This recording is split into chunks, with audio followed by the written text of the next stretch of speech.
Hi guys, today's lesson is the opposite to what we did earlier this week. We're now going to be looking at a trig function and creating the trig equation that corresponds to it. So I took a minute on the top to write out your two general equations for a sine function and a cos function.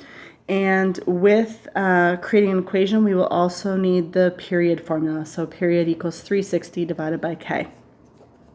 So what you're going to do first when we're looking at this is identify whether or not you want to use sine or cos. This question is asking us to use sine, so we are going to create the equation in terms of sine. We need the four parameters. The four parameters are A, the amplitude, K, which is determined by the period, the D value, which is your left or right shift, and your C value, which is your axis of the curve. We actually begin with the axis of the curve, so that's our first step. To find the axis of the curve, that formula was in, I believe, the first lesson on periodic functions. You take the max plus the min and you divide by 2, and that is your C value. So you can use AOC for short, or because it is C, we can just use C. So our max is 3.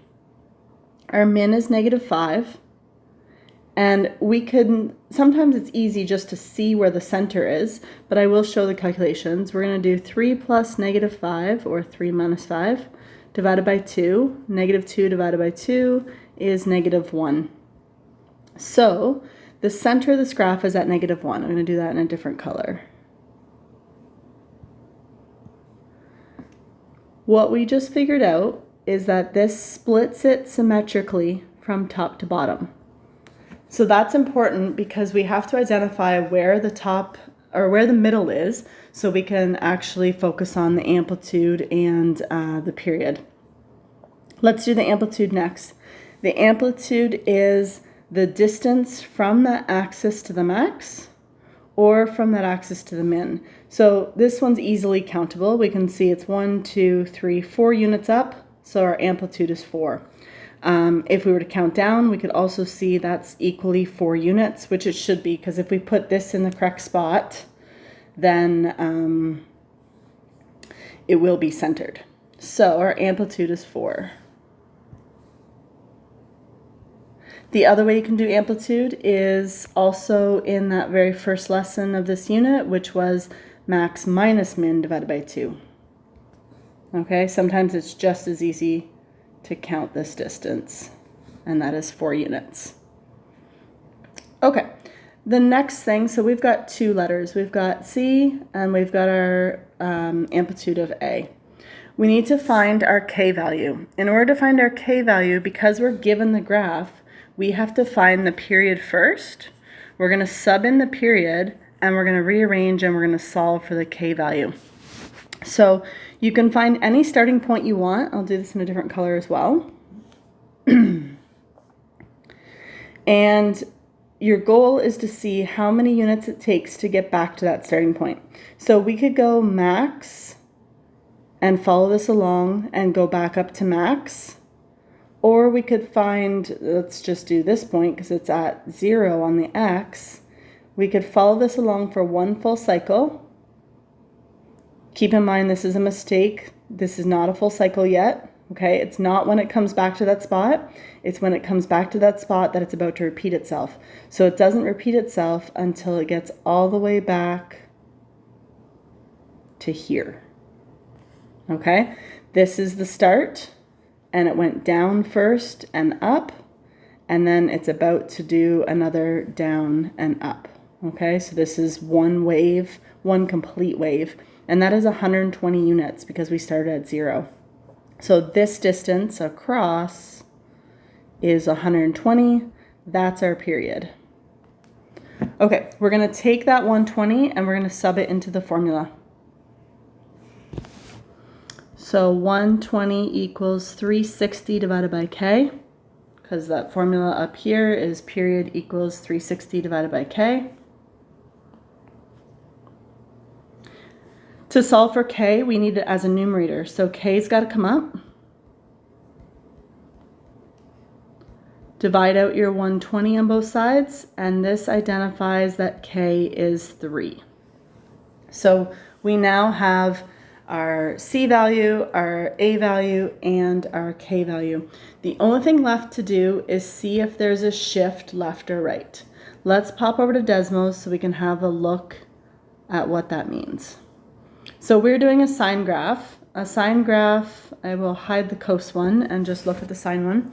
A sine graph says that, number one, it starts at its axis of the curve. So you can see that I've put in that green dotted line to represent the axis of the curve. And a sine graph naturally starts right at the axis, goes up first, and then down. All right, let's follow that same pattern over on the one we're doing.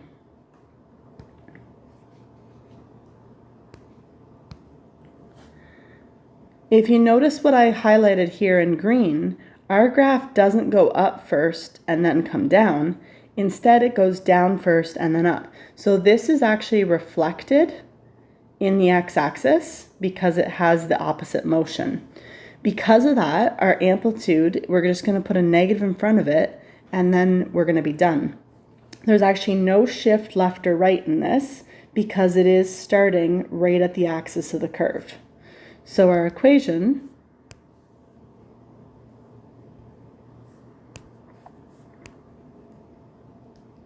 is therefore, actually let's not use y, let's use f at x like we're supposed to be using.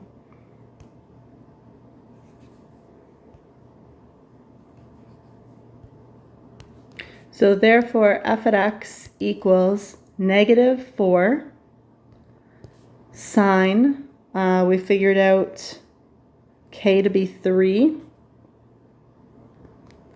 There was no shift left or right, so that can just close and we don't need anything in the round brackets. And then we figured out the axis of the curve was negative 1. So we actually don't need those square brackets at all. We could just do negative 4 sine 3x minus 1. And that is our function. Now, there's another way you could have done this. Because these cycles repeat themselves, we could have looked at the upward graph. So come back over here for a minute. Like we had said, this is going up first to its max. Well, we can go back over to the function we were dealing with, and we can look for the spot where it goes up first instead. I'll do that in red. If we come across the axis of the curve and we look for the very moment that it begins its upward swing, that would be right here. At this moment, the graph is going to go up, down, and back up. It's still a period of 120 because 60 to 180 is still a distance of 120. So nothing's changed in terms of its amplitude, period, or axis of the curve, but it's actually shifted 60 degrees to the right. And if it's shifted 60 degrees to the right, then that means D is 60.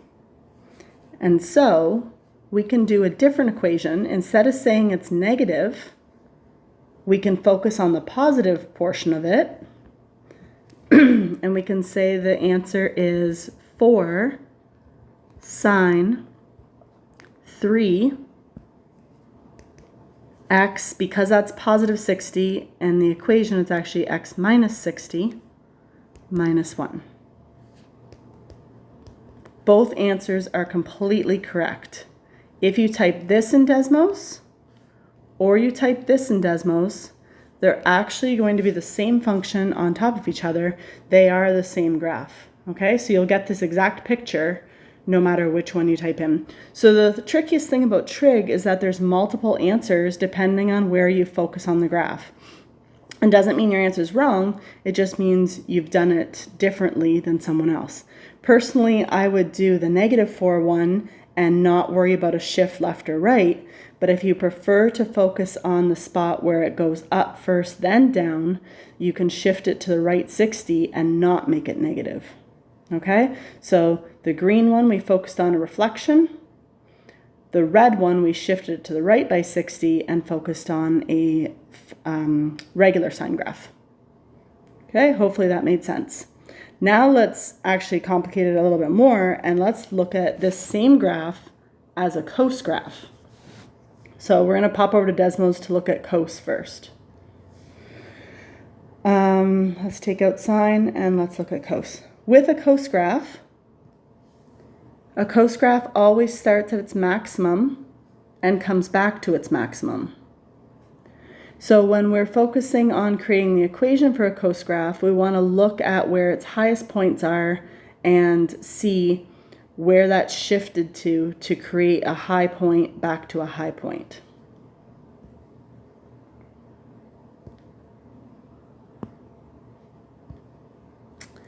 Okay, to do that, we have to look at one of two spots. We could look at this spot over here because that's a high point, but with the scale going backwards,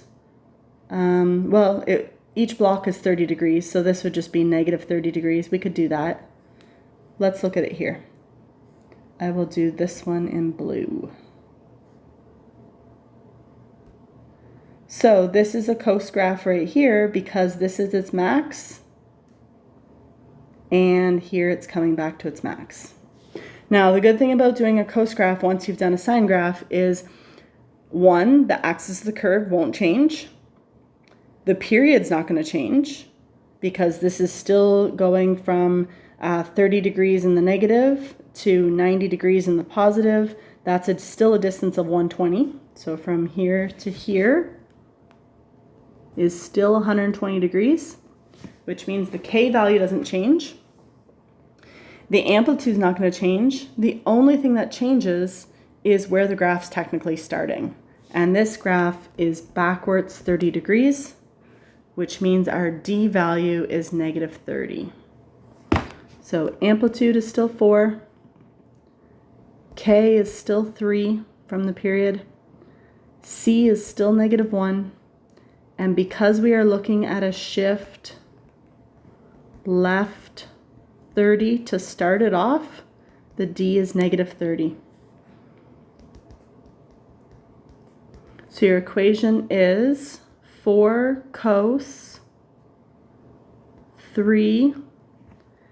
Remember that the equation is always x minus d. So that actually creates it to be x plus 30 degrees minus 1.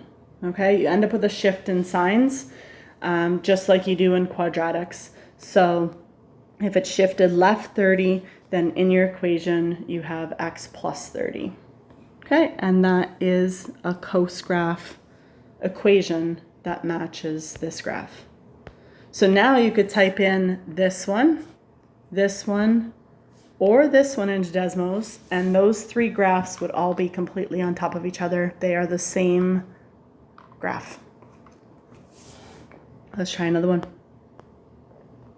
All right, going through the exact same steps. Start with your axis of the curve because it identifies where your center is, and it is what's absolutely needed to identify where the shift left and right is. So it's probably the most important.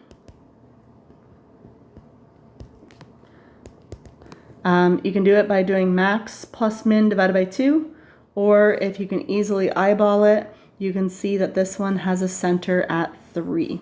Okay, if I put it at 3, I can see that I would drop 2 below 3 and 2 above 3.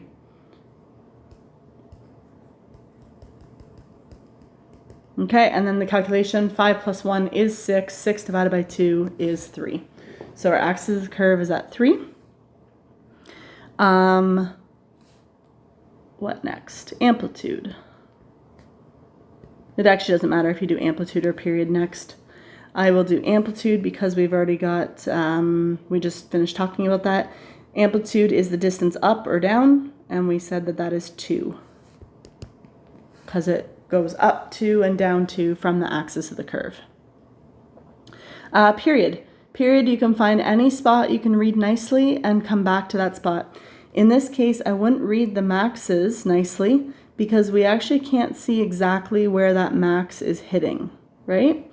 But what we can see is this spot right here on the axis of the curve, where the graph is intersecting the axis of the curve. And then we follow that along with one full cycle. So one full cycle up and down comes to here. This was at a 30-degree angle. This was at 120. And the distance from 30 to 120 is your period, which would be 90 degrees. Now, remember, that does not go in the equation. That helps you identify what K is. And K is 360, period equals 360 divided by K. So we are going to sub the 90 in for period. Bring K up, you'll have 90K equals 360. Divide both sides by 90. And we get our K value of 4. So far we have C, we have amplitude, and we have the K value of 4. The last thing to do is to follow along the axis of the curve and see how far the graph had to shift to start its normal sine function. So again, a normal sine function always starts right at the axis of the curve and goes up first. This graph, because it started over 30 degrees, has a shift of 30 degrees to the right. So our D value for this graph is positive 30. And there's all of our parameters. We have A, K, D, and C, and we can just put it all together in the equation. A, we said, was 2. K is 4. Keep in mind the equation is x minus d. So it's x minus 30 degrees, which shifts it to the right by 30. And we shifted it up 3 units. That is our equation. If we type that in Desmos, we would get this graph. If you wanted to start here and do a negative amplitude, that would be pretty difficult to do actually, because you can't see exactly where that graph is. Okay, so the shifting to the right 30 is the best option on this, because it's kind of hard to read exactly where this point would be. And the coast graph's not going to be easy on this because we can't actually read where these peaks are.